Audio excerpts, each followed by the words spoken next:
अध्याय शुंभवध। मैं मस्तक पर अर्धचंद्र धारण करने वाली शिव शक्ति स्वरूपा भगवती कामेश्वरी का हृदय में चिंतन करती हूँ। वे तपाए हुए स्वर्ण के समान सुंदर हैं। सूर्य, चंद्रमा और अग्नि ये ही तीन उनके नेत्र हैं तथा वे अपने मनोहर हाथों में धनुष, बाण, अंकुश, पास और शूल धारण किए हुए हैं।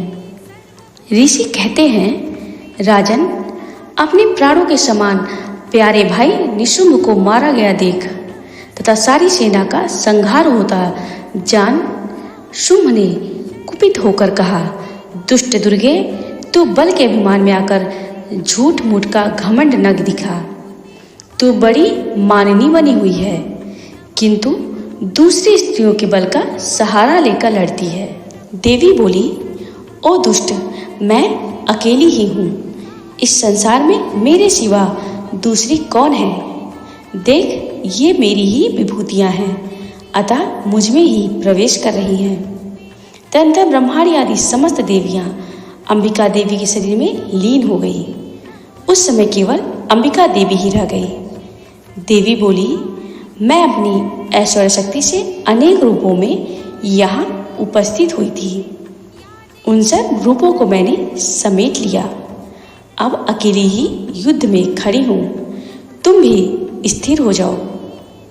ऋषि कहते हैं, तदनंतर देवी और शुंभ दोनों में सब देवताओं तथा दानवों के देखते देखते भयंकर युद्ध छिड़ गया। बाणों की वर्षा तथा तीखे शस्त्रों एवं दारुण अस्त्रों के प्रहार के कारण उन दोनों का युद्ध सब लोगों के लिए बड़ा भयानक प्रतीत हुआ।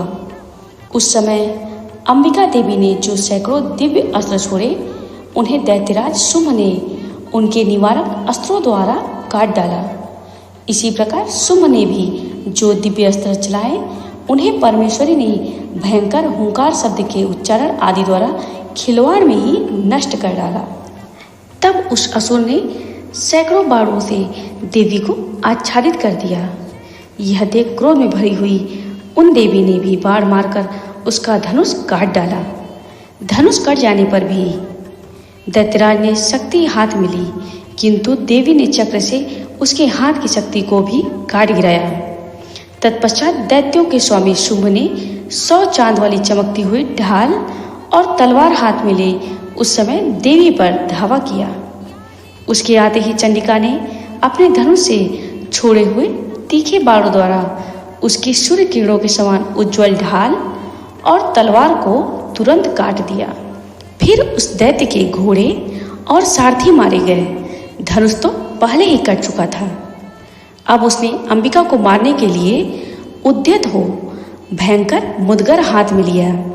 उसे आते देख देवी ने अपने तीक्ष्ण बाणों से उसका मुदगर भी काट डाला।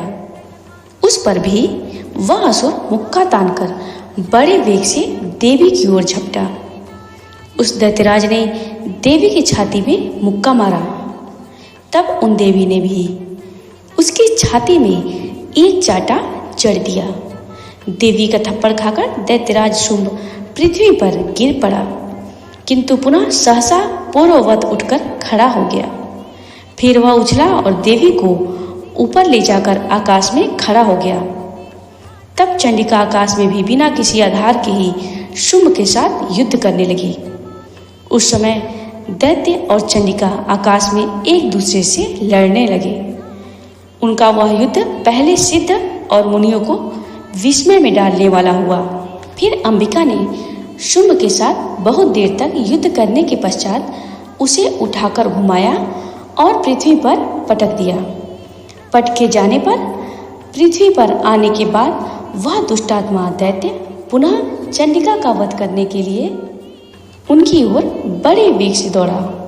तब समस्त दैत्यों के राजा शुंभ को अपनी ओर आते देख देवी ने त्रिशूल से उसकी छाती छेदकर उसे पृथ्वी पर गिरा दिया।